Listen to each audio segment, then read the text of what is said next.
Good evening mga boss, welcome back to my channel. Sa araw na ito, makinig tayo ng mga updates mula sa Malacaniang through Spokes Harry Roque tungkol sa mga area na isailalim sa GCQ at sa mga area na manatili sa ECQ at mga iba pa. At sa ganon, alam natin ang nararapat sa ating mga kanya-kanyang lugar. At eto na. Maraming salamat, Yusek Rocky, at magandang tanghali po sa inyong lahat. Sana po lahat po kayo ay malusog at natiwasay sa inyong mga tahanan.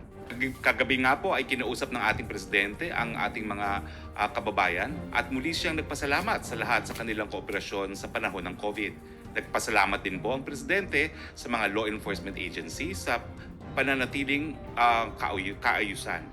Inatasan ni presidente ang PNP na gawing mas komportable ang magbuhay ng mga kababaihan, mga bata at mga senior citizen sa panahon ng quarantine. Kagabi rin ay sinabi ng ating Pangulo na wala na munang peace talk sa CPP, NPA, NDF.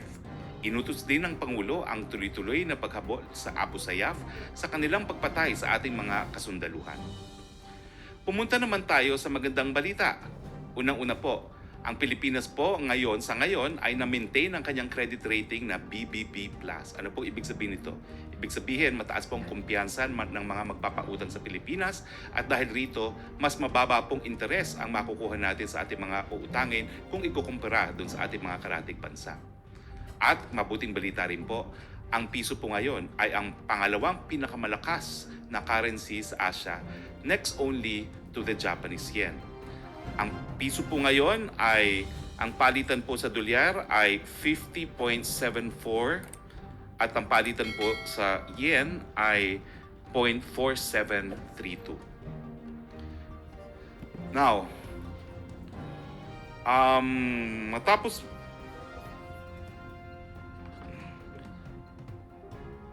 inatuasan din po ng Pangulo ang FDA at ang DOST na dagdagan ang kanilang mga tao at mag-operate ng 24 oras. Ito po ay para sa mga proyekto na magbibigay solusyon sa ating problema sa COVID-19. Nagbigay din po ng pabuya ang ating presidente, 20 million para sa sinong mang Pilipino na makakabuo ng local respirator, no? Na ang sabi niya ay dapat naman could outlast the life of the patient. Ito po ay dahil merong kakulangan talaga sa mga respirators. Muling inulit din po ng ating presidente ang kanyang direktiba na gamitin ang rapid test kits kahit wala pa pong mga validation. Sabi po ni presidente, importante ang testing at dahil hindi pa sapat ang ating PCR testings, sagot na muna niya ang paggamit ng rapid test kits na gagamitin naman po in conjunction din with PCRs. Balitang IATF naman po tayo. Naapruban po kahapon ng IATF ang Resolution number 29. Ito po ay nagre-rekomenda kung paano po i-manage ang corona disease ngayong itong corona-19 disease, no? Itong resolution pong ito ay nagdidirect na mag-explore at mag-utilize ng reverse transcription polymerase chain reaction test o PCR test sa lahat ng OFWs na umuuwi po galing sa mga high-risk jurisdiction. Bagamat ngayon po, lahat po ng mga bumabalik na OFWs ay ginagamitan na rin po ng rapid testing.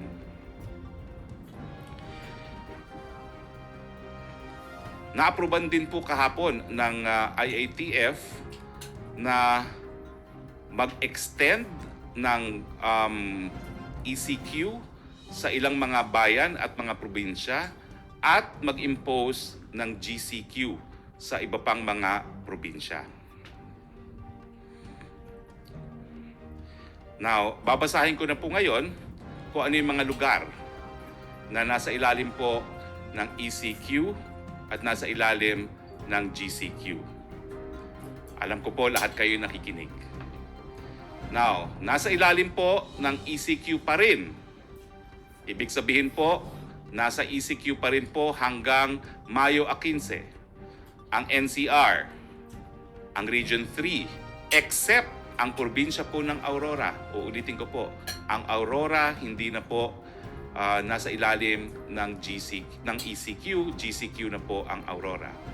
Ang Region 4A, Calabarzon, ang probinsya ng Pangasinan, ang probinsya po ng Benguet kasama na po ang Baguio City, ang probinsya ng Iloilo, ang probinsya ng Cebu at ang Cebu City, at ang Davao City. Ulitin ko po siguro uli, ang mga areas under ECQ, NCR, Region 3 except Aurora, Region 4A, Calabarzon, ang probinsya ng Pangasinan, ang probinsya ng Benguet kasama na po ang Baguio City, ang probinsya ng Iloilo, ang probinsya ng Cebu kasama po ang Cebu City, at ang Davao City. Ang mga ibang mga lugar na hindi po kasama sa aking mga binasa, sila po ay mapapasailalim sa General Community Quarantine. Okay? Ano naman po ibig sabihin ng General Community Quarantine? Ito po ay epektibo Mayo 1 hanggang May 15. Unang-una po, meron pong distinction. Yung mga tinatawag na moderate at saka yung mga low risk. Yung mga low risk po, matapos ang Mayo 15, po pwede na pong mawala sa quarantine. Yung mga moderate areas po na nasa GCQ pa rin, didesisyonan po yan kung mapapatuloy pa sila sa GCQ. Ano pong ibig sabihin nito na para sa mga areas na nasa GCQ? At ito po ay importante dahil kapag ang Metro Manila at iba pang lugar na nasa ECQ ay maging GCQ, ang mga patakaran ito po ay magiging equally applicable. Una, ano pong ibig sabihin nito?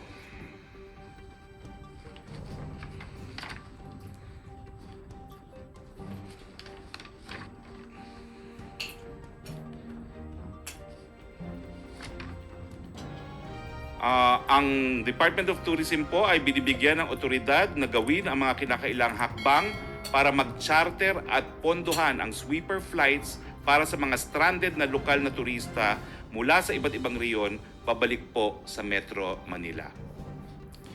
Now, simula Mayo 4, 2020 po, ang higher education institutions ay pinayagan ng magbalik operasyon na may skeletal force sa mga lugar na hindi na ilalim ng Enhanced Community Quarantine para tapusin ang academic year 2019-2020. At para paghandaan ang flexible learning arrangement sa susunod na pasukan. Now, meron din pong fake news na kumakalat ho, no? Na di umano ay pinayagan daw po natin ang Bitcoin lifestyle kung saan hinihikayat ng fake news na ito di umano ang presidente na matuto at ang bawat Pilipino ng Bitcoin lifestyle. Fake news po yan, fake news. Now, under GCQ, ano ba ho yung mga industriya na po pwede nang buksan? Well, ito po, no? Meron po tayong slide dyan. Sisimulan po natin ang mga industriya na pwede nang buksan. Ang unang listahan po, ito po yung rekomendasyon ng Department of Trade and Industry. Hindi pa formal na aprubahan, pero tingin ko po ay meron ng consensus, no? So parang eto na po talaga yan at mabuti nang mabigyan ng advance notice. Pagamat sa susunod na briefing natin, titignan natin kung meron pang pagbabago. Pero ito na po yung mga recommended industries. Hatiin po natin ito sa mga industriya na bukas sa ilalim ng ECQ at ng GCQ. Una-una, ang mga industriya pong ito ay bukas under ECQ and GCQ. Agrikultura, fisheries, at ang buong entire chain po ng agrikultura at fisheries, kasama po ang manufacturing of feeds and fertilizers at pesticides. So mga industriya po, yung manufacturing and processing plants, at ang entire value chain po nila, including raw materials, inputs, including packaging and basic food products, essential products, medicine, and medical supplies. Lahat po ng pagkain, essential and hygiene products, kaya po ng sabon, detergents, shampoo and conditioners, diapers, feminine hygiene products, tissue, wipes and toilet papers, at disinfectants. Yung medicines and vitamins, yung medical products gaya po ng PPEs, mask, gloves at iba pa, at ang pet food. Kasama rin po na bukas sa ilalim ng ECQ at GCQ ang mga serbisyong hospital at ang mga klinika. Ang mga dentista po, papayagan po sa GCQ at ang mga EENT clinics with strict health standards. Yung mga retail establishments po, gaya ng groceries, supermarkets, hypermarts, convenience stores, public markets, pharmacies at drugstores. Yung food preparation and water refilling station po. Yung logistics service providers, gaya ng cargo handling, warehousing, tracking, freight, forwarding, and shipping line. Yung delivery services po, whether or not e-commerce platform, yung in-house or outsourced, transporting only food, water, medicine, pet food, hardware products, and other basic necessities. Yung delivery services po, whether or not e-commerce platform, in-house or outsourced, for products other than above such as clothing and accessories and office supplies. Ang mga bangko, ang capital markets per Section 5 of IATF Resolution 13 dated March 17, 2020. Allowed din po sa ilalim ng ECQ at GCQ ang mga serbisyo gaya ng power, energy, water, IT, telecommunication supplies and facilities, waste disposal service, technical services, at technical services. No? Yung kuryente, yung gas, yung steam, at air conditioning supply. Yung postal and cleaner services, water collection, treatment and supply, waste collection, treatment, and disposal activities except yung mga material recovery, junk shops, yung sewerage except po yung pag-empty ng mga septic tanks, yung veterinary activities, yung repair and maintenance of machinery and equipment, yung repair of computers and personal and household goods, yung services to buildings and landscape activities except landscape care. Allowed din po sa kapareho ng ECQ at GCQ ang employment activities, yung mga manpower services po for essential activities, yung security and investigation activities, programming and broadcasting activities, rental and leasing activities except for entertainment and mass gathering purposes, accommodation na ginagamit po para sa quarantine para sa ating mga OFWs and overseas Filipinos, as well as temporary accommodations for essential industries such as healthcare facilities, banks, BPOs, exporters, and other frontline service sectors. Yung serbisyo po sa mga buildings and landscape activities except landscape care, yung extraction of crude, petroleum, and natural gas, yung mga gasolinahan po, yung laundry shops, including self-service, at yung mga funeral services. Allowed pa rin po sa larangan ng export sa ilalim ng ECQ and GCQ ang export companies with temporary accommodation and shuttle service, work from home, yung business process outsourcing companies with temporary accommodation and shuttle services po, work from home, ang mining at quarrying. Ngayon, ito na po yung mga industriya na allowed sa GCQ na hindi po pinayagan sa ECQ.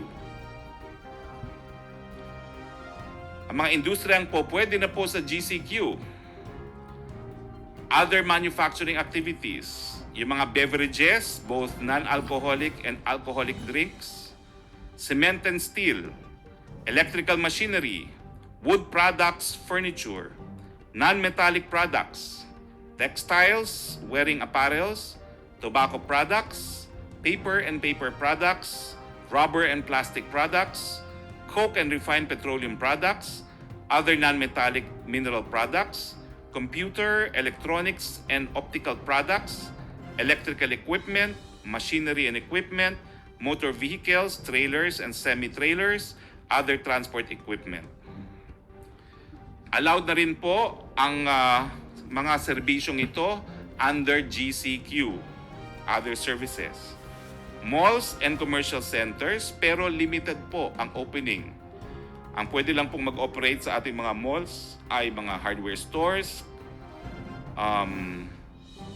clothing, accessories, and non-leisure stores. Kasama po syempre yung bukas under ECQ, yung mga bangko, supermarket, at hardware. No?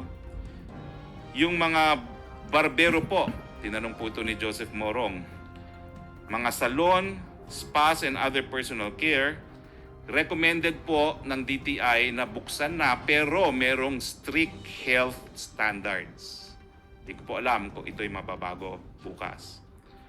Wholesale and retail trade and repair of motor vehicles and motorcycles. Construction and build. Forestry and logging, publishing activities, motion picture, video and television program production, sound recording, and music publishing activities. Ibig sabihin, yung mga telenovela dapat i-tape sa GCQ areas, hindi pa po pwede sa Metro Manila. Advertising and market research. Real estate activities except real estate buying and selling. Other administrative office support and other business activities. Legal and accounting, pwede na pong magbukas sa GCQ. Insurance, reinsurance, and pension funding except compulsory social security. Architecture and engineering activities, technical testing and analysis, scientific and research development, other professional, scientific, and technical activities, social work activities without accommodation, and government office and frontline offices. Ang lahat ng opisina po ng gobyerno po pwede na magbukas under GCQ. Ang hindi pa rin po pwede, bagamat meron ng GCQ, ay ang entertainment-related mass gatherings, not limited to theaters, cinemas, large concerts, festivals, carnivals, conventions, shows, pubs, and pubs. Ang mga gyms, fitness studios, and sports facilities. Ang business-related mass gatherings, including but not limited to trade shows, conferences, conventions, workshop at retreats, at ang politically related mass gatherings including but not limited to election rallies, polling centers, parades, speeches, and addresses. Hindi pa rin po pinapayagan ang mga sports-related mass gatherings including but not limited to trainings, games, tournaments, and championships. Ang libraries, archives, museums, and other cultural activities, gambling and betting activities, travel agency, travel operator, reservation services, and related activities, at activities po ng mga membership organization. Now, ipapaskil po namin itong mga sektor neto sa webpage hindi lang po ng Office of the Presidential Spokesperson, pati na po sa webpage ng PCOO. At bibigyan po namin ang lahat ng media outlets ng kopya nang sila po ay makatulong po natin sa pag-disseminate kung ano na yung mga industriyang bukas. Okay, so let's open the floor to questions. Other matters nga pala po, yung Balik Probinsya natin, marami po nagtatanong sa Balik Probinsya programa na linabas po ni Senator Bongo. Huwag po kayo mag-alala, nagkakaroon na po talaga ng puspusang pag-meeting ngayon ng lahat ng ahensya ng gobyerno para po dun sa long-term plan sa Balik Probinsya. Yung mga gustong bumalik probinsya po ngayon, hahanapan po natin ng paraan yan. At meron namang existing program po ngayon. Pero wag po kayong mawalan ng pag-asa dahil talaga pong sa mga panahon na napakahirap ng buhay dito sa mga syudad, talaga pong tutulungan natin ang ating mga kababayan na nais umuwi sa kanilang mga kanya-kanyang mga probinsya para maninirahan doon. Okay? Trish Tirada of CNN Philippines. Good afternoon po. Yes. Sec, when the President hinted about modified quarantine last night, will you please clarify for us kung ang ibig sabihin po ba nito is magkakaroon ng changes sa ECQ or Enhanced Community Quarantine before May 15? Or is he talking about the scenario after May 15? Or yung tinutukoy na po ba ni Presidente ay yung GCQ? Ang tinutukoy po niya ay GCQ. Pero dahil meron na nga tayong linabas na ilang mga polisiyas under GCQ, papunta rin naman talaga sa GCQ ang mga lugar na nasa ECQ. Provided na yung mga kaso nga po ng COVID-19 ay hindi gaanong bilis ang pagtaas at sapat ang kakayahan ng ating mga health sector na magbigay ng serbisyong medikal. So, ang tinutukoy po ni Presidente, So, sir, just talagang effective May 1 dahil sa GCQ, we are partially open, no? So, nagkakaroon ng malaking pagbabagyo dahil lahat ngayon ay nasa ECQ tayo. At come May 15, magkakaroon po ang desisyon kung yung mga nasa ECQ ay magiging GCQ na rin. Sir, just to set the record straight for everybody, so yung mga mga residente na under ECQ ng lugar nila, wala po tayong aasahang modification in the next days until May 15. Tama po yan. Yung mga lugar na under ECQ as is where is. At kung naalala ko, no, may mga ibang probinsya Sir, na hindi na ngayon nasa ECQ na nung unang anunsyo ay sabi nga natin subject to verification, no? So may mga ilang probinsyang natanggal po dyan, no? Yung Capiz at saka Aklan. Naalala ko, isa yan sa mga probinsyang natanggal. Ang Davao del Norte at saka Davao del Oro ay natanggal na rin doon sa area ng ECQ.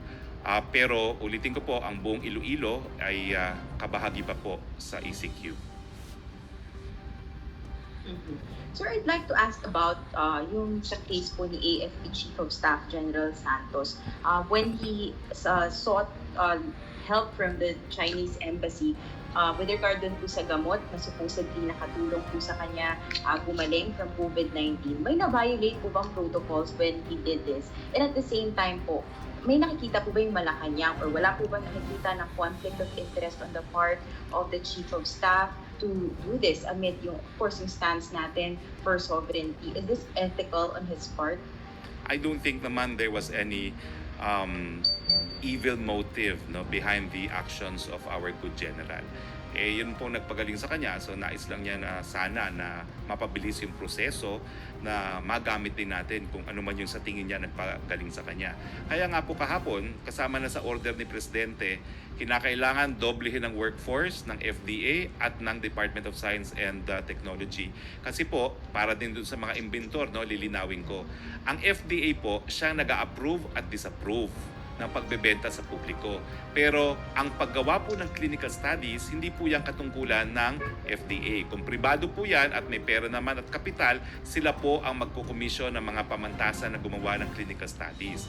Pero kahapon nga po, rineport din ni Secretary De La Peña yung ilang mga gamot na gobyerno na po ang nagbayad para sa clinical studies. No? Yung coconut oil at yung ilang mga gamot na kabahagi po sa Solidarity Trials, pinondohan na po yan ng ating gobyerno mismo. So, yan po ang marching order ng Presidente. No? Pabilisan natin yung paggamit ng posibleng mga gamot, doblehin ang workforce ng FDA at ng DOST, at meron pang pabuya ang Presidente, hindi lamang para sa makakadiskubre ng bakuna, kundi na rin sa makakagawa ng mga locally made respirators. But Secretary, ito pong specific drug na ginamit po ni General Santos, nakapila na po ba siya for FDA approval at this point? Hindi ko lang po sigurado, no? Pero I would encourage kung sino man po ang mag-i-import niya na mag-apply na po sa FDA, dahil ang pangako naman po ng FDA, meron tayong simplified process. Unang-una, kung meron na po yung rehistro sa isang foreign country, at pangalawa, kung ito naman po ay classified as traditional medicine, no? Meron po tayong ibang proseso ng pagrehistro niya. So I would encourage siguro na itong mga ganitong gamot ay isumitin na natin for registration sa FDA. Thank you, Secretary. Next question, si Yusek Rocky.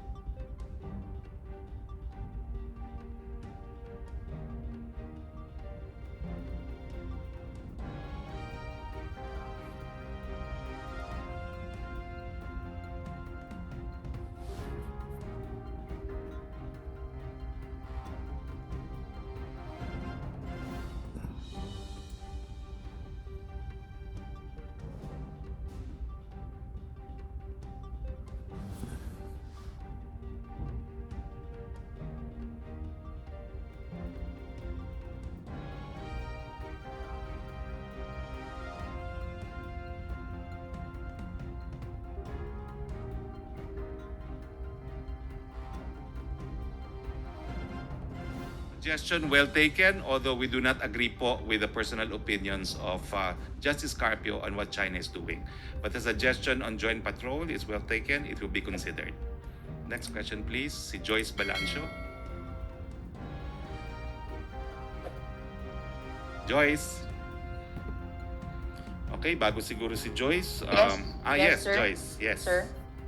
Go ahead, Ayan, Joyce. pumapasok na po. Okay. Yes. Okay. Secretary, just to clarify dun sa mga listahan ninyo na still prohibited under ECQ and GCQ, dun sa mass gatherings, kasama po yung religious activities. Kasama pagsisimba pa rin po ang pagsisimba. Opo, kasama pa rin po. Okay po. And then Secretary, doon sa video na pinay kagabi, I heard Secretary Duque was recommending to the President yung pagkakaroon ng mobile clinics per LGU. Was it something recommended by the IATF and approved ba to ni President Duterte? Yan po yung naging report lamang, but I can see the advantages of mobile clinics, no? So yan po ay pinag-aaralan. Apo. And then you mentioned, sir, dun sa higher education institutions, papayagan na sila skeletal workforce this May. Meron na rin po bang final approval ng IATF when it comes to date or month ng opening of classes? Na finalize na rin po ba yan? Will it be August or September? Napag-usapan po ba ito? Well, the September recommendation remains subject to final approval by the Department of Education, Culture and Sports. Okay. I'm asking, sir, because some private school groups like Federation of Association of Private School Administrations, they said that they will start the school year in the usual month of June, kahit po may ganyan na tayong pronouncement na may recommendation to move it to a later date. And they will implement a blended learning, paghahaluin po yung online learning and traditional face-to-face. Is it something that the palace is aware of, or okay ba tong ganito, or dapat hindi mo na sila magpatupad ng ganyan? Malinaw po ang desisyon. Yung mga higher education institutions, po pwede lang po sila mag-skeletal force para po tapusin yung academic year at para po dun sa tinatawag nilang may bago na po silang tawag, hindi lang online. Ang tawag nila ay flexible learning. Okay, so hindi po sila pwede mag-start ng kanila lang, ng opening ng classes ng June, kahit sabihin natin simulan nila through online modules? Well, kung flexible po yan, no, that may be covered by the directive on flexible learning. Pero yung pagbubukas po ng physical opening, hindi pa po pwede.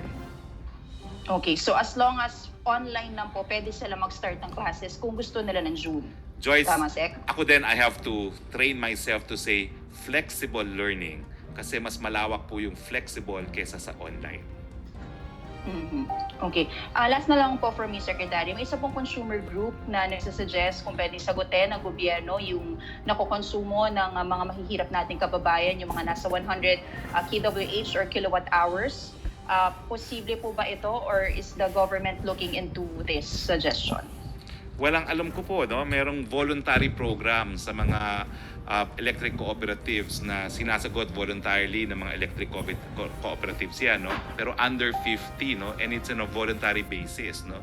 So, yung suggestion po siguro nila ay pag-aaralan, pero ngayon po walang ganyang desisyon. Thank you, Secretary. Yusek Rocky? Okay, hanggang dyan na lang muna tayo mga boss. Hanggang sa muli, maraming salamat sa inyong panonood. See you. Bye-bye.